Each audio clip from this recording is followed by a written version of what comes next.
Grabe yung pulupot ng isdang yan. Talagang walang bitawan yan, mga lods.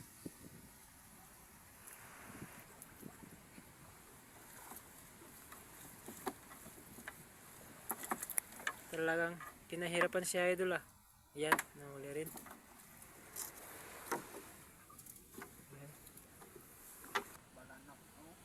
Ayan mga lods. Balanak naman nakuha namin. Ayan, ayan, ang laki.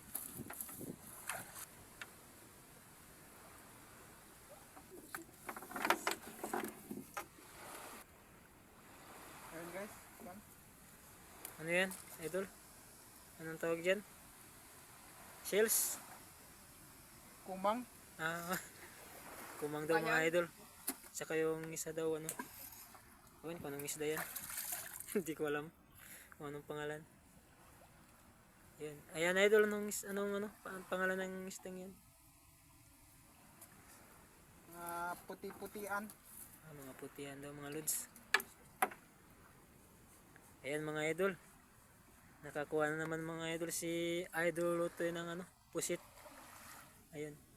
Pakita mo Idol Lutoy. Pag makuha mo na dyan sa lambat. Ayan mga Idol.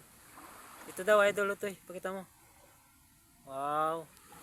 Galing talaga ni Idol Lutoy. Ayan mga guys. Yung nakuha na yung malaki. Yung balanak tawag sa amin. Ayan, hawak-hawak ni Idol Lutoy. Galing talaga si Idol Lutoy. Ngiti nga dyan Idol. Ngiti. Ngiting masaya talaga. Okay, thank you guys.